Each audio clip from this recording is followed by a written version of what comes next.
Hey VC, it's Trevor back with another Flat Round and Spun.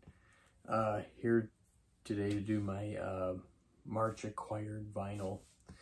Well, it's March 25th, 2022, and I was just gonna do my vinyl acquired thing today, but found out within the last hour or two that Foo Fighters drummer Taylor Hawkins passed away at the age of 50.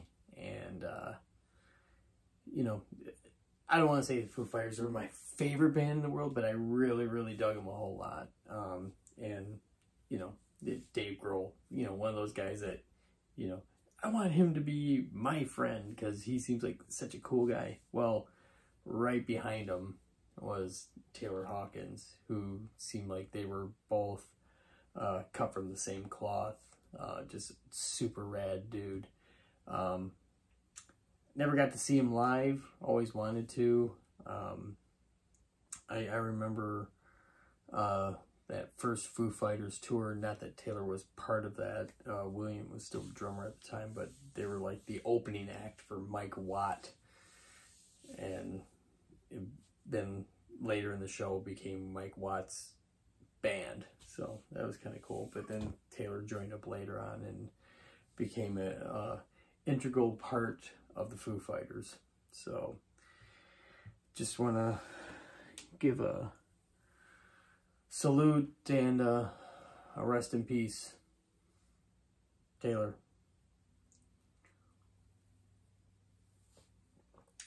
So yeah, anyway, so don't want to start off on a somber note. Just want to give my condolences to the Hawkins family, Foo Fighters, and all the Foo Fighter fans. Taylor, you will be missed.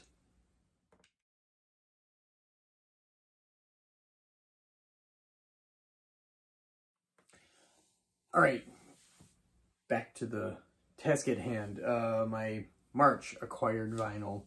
Not as much as last month or the month previous, but got some good stuff. I liked it a lot. So the month started off with an album that I implied, not really implied, I said I was going to try to get when I showed off last month with the Nuclear Assault Handle with Care album. I was originally intending to get this album and instead got the Nuclear Assault, but I went to this store's website, still showed that they had it. I ordered it and it just came to my house, and that was Life of Agony's latest album from 2019, The Sound of Scars. This album is amazing. Life of Agony originally came from the New York hardcore scene, but they were just a little more different, a little bit more melodic, and as years went on, more or less they became a really good hard rock band. And this album is kind of like their first album, which is River Runs Red from 1993, dealing with some really dark subjects, depression, anxiety, suicide, but it does have a light at the end of the tunnel kind of feel to it. It is a very positive record. I highly recommend it. I was able to obtain a Record Store Day version from 2019. I mean, they only had 500 made. I'm shocked that I actually have a copy of this stuff. But this is really good. And recently, they had a documentary from like last year, but it's finally available on your, well, I bought it on Amazon Prime Digital, and your iTunes and other various places to rent it. The physical copies of DVDs and Blu-ray are supposed to be coming out in the next month or so. But I highly recommend checking out that documentary. It's so good. Like I said, this is the record store day version. It's a different cover. I think the standard version is like kind of just this blown up. It is a colored variant as opposed to just a standard black. I'll pull this out here. It's a really nice red and black splatter, as you can see. Custom label.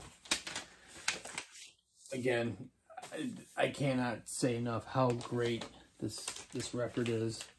It's a gatefold here, back with the band, and more photos of the band inside and credits. So, Life of Agony, The Sound of Scars. Check it out. Next is something I brought up on a couple videos ago when I went to see the Circle Jerks and Negative Approach. Got the Negative Approach Tied Down Demos 1983.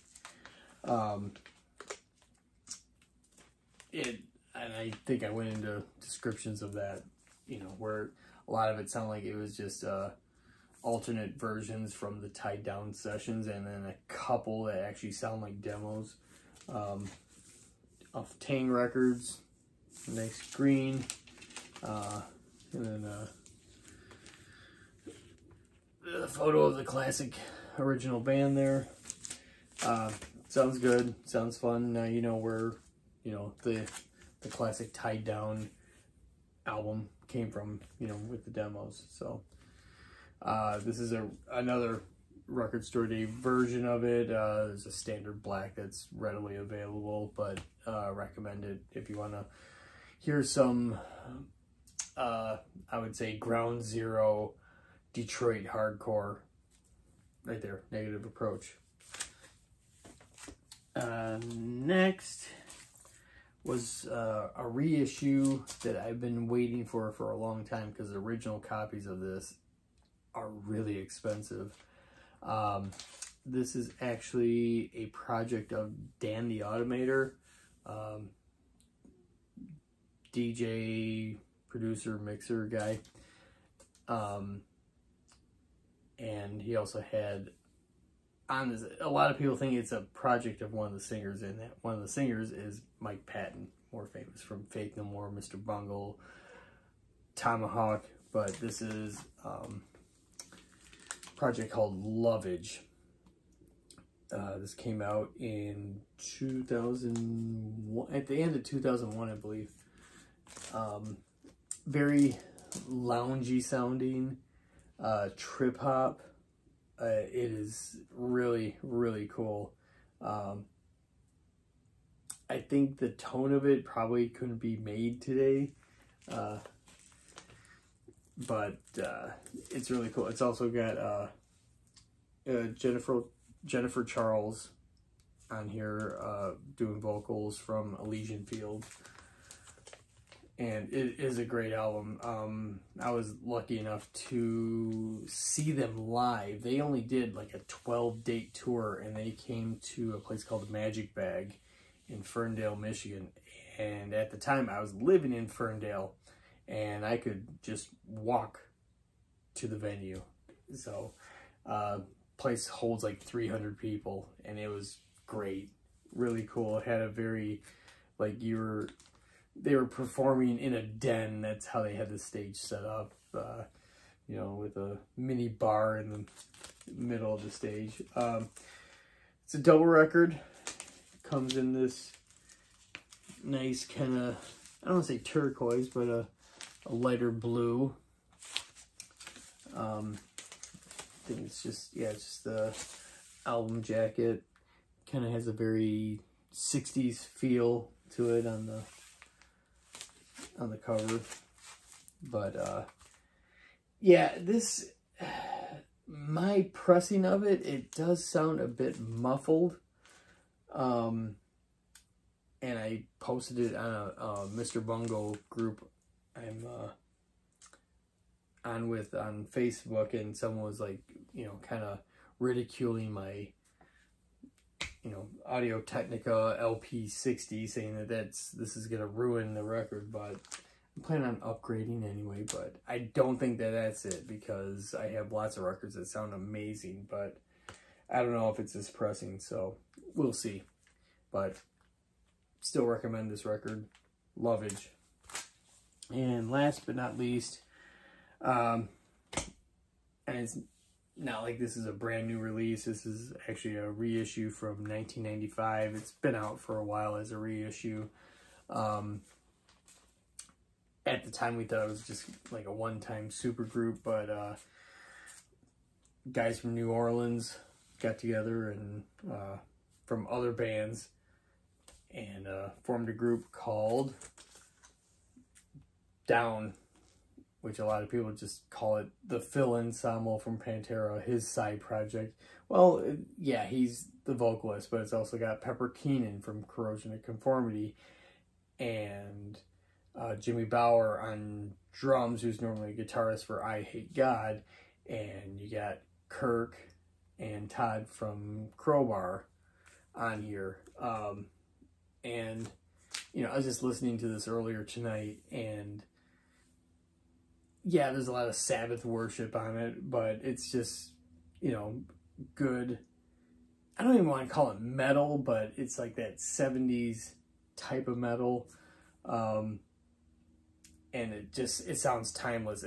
I mean, this is from, you know, from 1995, and it doesn't sound like 1995. You can put this on and it still sounds fresh. Great album. They have 2 other full lengths and some EPs after that. I gotta try to get those on vinyl, but this was the start of it, and this has some great songs on it. Stone the Crow, Lifer, just some great stuff. Temptations Wings that opens the album. It's fantastic. So anyway, Down's first record, NOLA.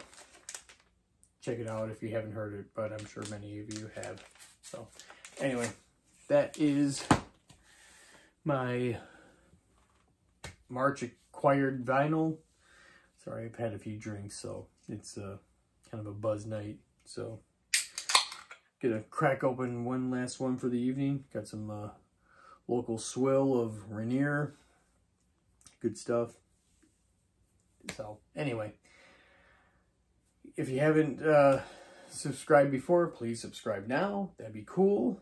And if you would, give it a like, the video that is, and hit the bell for notifications so you can find out of more ramblings like this today. So anyway, we will talk to you later, and we will see ya.